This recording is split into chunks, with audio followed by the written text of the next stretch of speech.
Fala galera ligada no canal do Penido, eu sou Marcelo Penido e tô chegando para mais um giro de notícias aqui no nosso canal. Hoje quarta-feira de cinzas, dia 26 de fevereiro, carnaval tá acabando, esses dias a gente ficou meio longe, a galera não tava pensando muito em futebol, mas hoje já tem final, né? Temos a final da Supercopa do Brasil, o Mengão em campo, logo mais contra o Independiente del Valle, tem estreia do Fluminense na Copa do Brasil, reforço chegando no Vasco. E a grande dúvida, vamos ou não vamos ter mais reforços no fogão? Vamos falar sobre tudo isso no Giro de Notícias de hoje.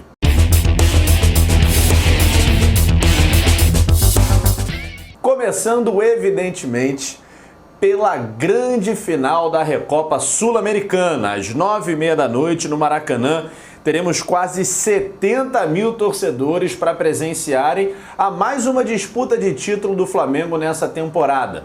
O Flamengo, que foi o campeão da Libertadores de 2019, está enfrentando o Independiente del Valle, campeão da Sul-Americana do mesmo ano, no primeiro jogo em Quito, quando a arbitragem garfou o Flamengo. O Mengão foi muito prejudicado naquela partida, houve um empate de 2-2, e agora, no Maracanã, o Flamengo tem a possibilidade de conquistar mais um troféu.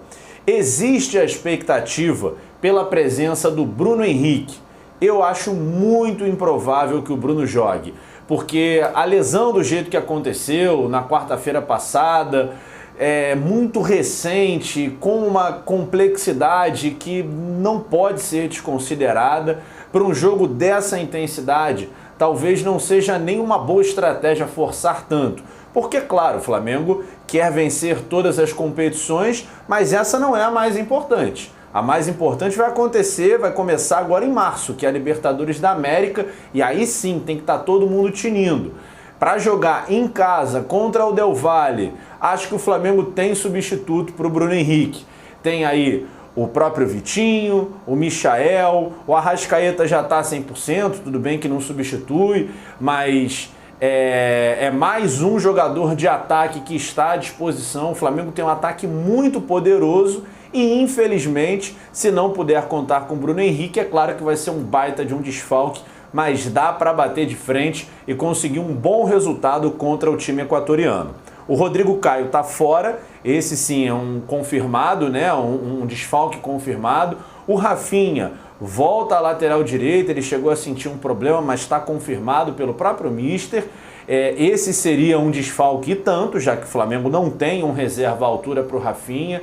Então acho que apenas as ausências de Rodrigo Caio e Bruno Henrique, evidentemente, se confirmadas as duas, serão muito sentidas, mas não são suficientes para desanimar ou chegar a preocupar o torcedor rubro-negro, que vai comparecer em peso, e o Flamengo vai ter a chance de conquistar pela primeira vez na história um título internacional jogando no Maracanã.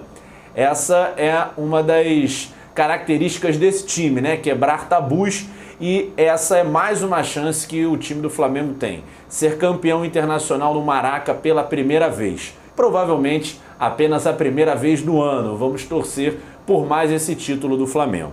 Quem também estará em campo na noite dessa quarta-feira, aliás, no mesmo horário, às 9h30 da noite, é o Fluminense. A equipe tricolor vai jogar contra o Motoclube lá no Castelão, em São Luís, no Maranhão. A torcida tricolor que vive na capital maranhense está muito animada, até de algumas cidades próximas. O Fluminense foi recebido com muito carinho quando chegou no aeroporto na terça-feira. Tem um evento nessa quarta-feira com a presença do Romerito, um jogador, ex-jogador do Fluminense, é ídolo da torcida, vai estar lá a convite do próprio Fluminense para movimentar a torcida, a galera tirar foto, poder ter um contato um pouco maior com os seus ídolos, porque o Fluminense dificilmente está no Maranhão, então essa torcida acaba ficando um pouco carente. Isso é muito importante para ativar a paixão do torcedor, que com certeza vai em bom número na noite de hoje para o estádio acompanhar esse jogo para o Flu. É muito importante, galera, que o Fluminense não só se classifique, mas tenha uma atuação convincente, porque o Fluminense vem de 2 eliminações.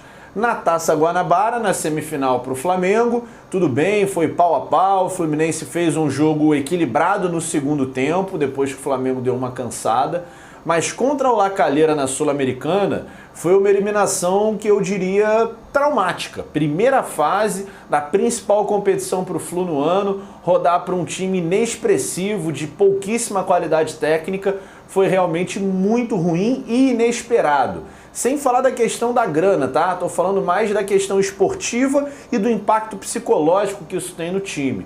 Então o Fluminense precisa passar pelo Motoclube e, de preferência, jogando bem, se impondo como time grande que é. Basta o empate, no final das contas é o mais importante, mas seria bacana uma vitória.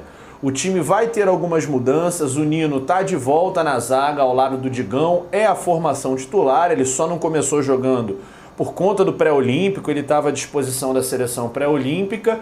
O Fernando Pacheco e o Wellington Silva voltam ao time principal, então a gente vai ter uma formação mais ofensiva, mais jovem, mais leve, me agrada bastante, mas que precisa funcionar.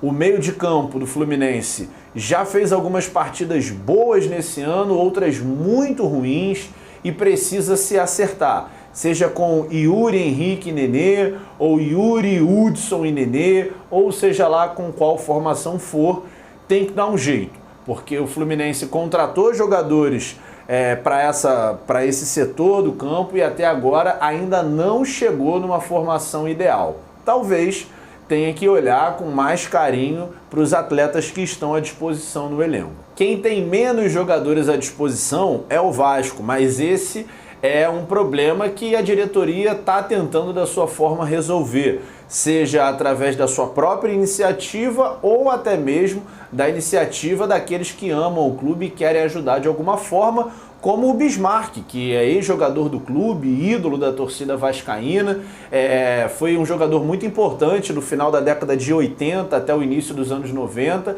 e ele que atuou durante algum tempo no Japão, tem um conhecimento muito forte por lá, está fazendo um movimento muito bacana para tentar ajudar o Vasco a resolver o problema na lateral esquerda, trazendo o japonês Yuto Nagatomo, um jogador muito experiente, jogou por 7 temporadas na Inter de Milão, o Fred Guarim jogou com ele, tá aí fazendo esse meio de campo, entrou nas redes sociais dele, postou mensagem, a torcida do Vasco invadiu o perfil do cara, ele ficou super animado, evidentemente.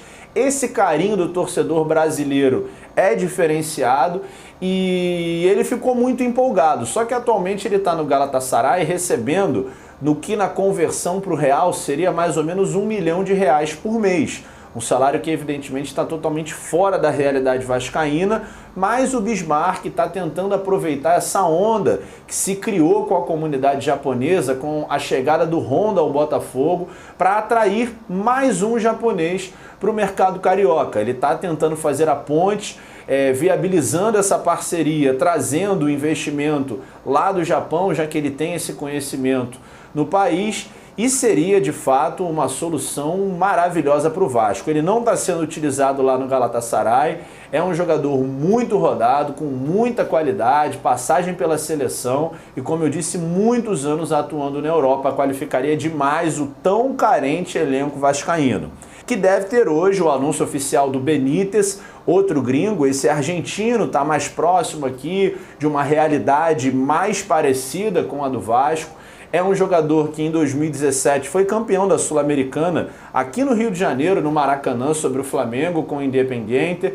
2018 ainda fez uma boa temporada, mas no ano passado não jogou bem, não está bem nesse momento e está vindo para o Brasil em busca de redenção, para redescobrir o seu futebol, porque quando ele apareceu bem badalado, né? Criou-se muita expectativa sobre o futebol dele, que acabou não se confirmando. Tomara que dê certo no Vasco, porque o Vasco está precisando. Já vai dar uma boa melhorada com a entrada do Guarim, que deve reestrear pelo Vasco agora, no final de semana, no jogo contra o Resende, início da Taça Rio. Mas ainda é pouco, até porque o Vasco perdeu o Thales Magno, sofreu uma lesão séria no pé. A mesma lesão que o Neymar teve em 2018, 2019, é no osso do dedinho, né, o quinto metatarso, então ele vai parar por 3 meses para o Vasco é uma baita de uma baixa, mas ainda assim o time está procurando outros jogadores. O David Machado, que também é lateral esquerdo, evidentemente depende da composição que vai ser feita com o Nagatomo, não trariam 2 laterais esquerdos.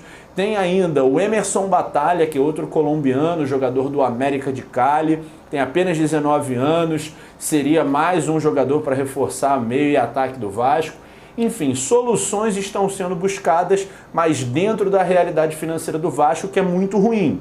Deve entrar ainda nessa semana a premiação da Copa do Brasil e também o dinheiro do Campeonato Carioca, então o Vasco deve quitar parte dos salários, mas o clima é terrível internamente, porque os jogadores não aguentam mais as promessas de que os salários vão ser pagos e acaba não sendo pago, então o clima não está sendo nada bom.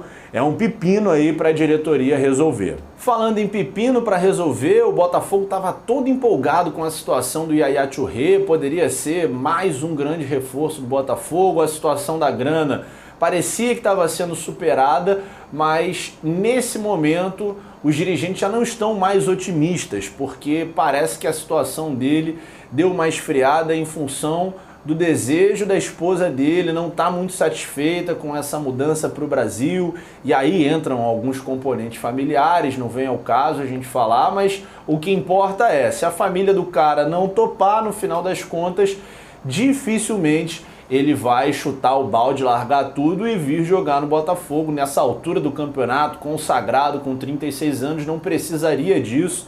Então a negociação deu uma boa de uma esfriada, ele vai ter que entrar lá, exercer o poder de convencimento dele, mas a situação está bem difícil. O que seria ruim para o Botafogo, a mobilização em torno da chegada dele era muito grande, tecnicamente eu acho que ele poderia acrescentar muito. É claro que o Autuori ia ter que quebrar a cabeça, né, para armar um esquema que entre ele, o Honda, não dá para ficar de fora, o Bruno Nazário também não dá para tirar, porque hoje é o melhor em campo pelo Botafogo, tem o Pedro Raul, mas é muito mais fácil você se virar tendo alguns jogadores com qualidade do que você tendo um time cheio de limitações. Então, evidentemente, a chegada do Touré seria muito positiva, mas o Botafogo ainda não jogou a toalha. Vamos esperar que pode haver uma reviravolta e quem sabe o Marfinense não veste a camisa do Botafogo. Beleza, galera? A gente fica por aqui. Peço para que você deixe o like, dê essa moral aí pra gente, deixa seu comentário, ajuda a gente a divulgar esse vídeo, compartilha aí nas suas redes sociais, dá essa força pra gente. E se for novo por aqui, clica aqui no botãozinho vermelho, se inscreva, clica no sininho e ative as notificações para receber os avisos de novos vídeos aqui no canal do Penido. Até a próxima, galera!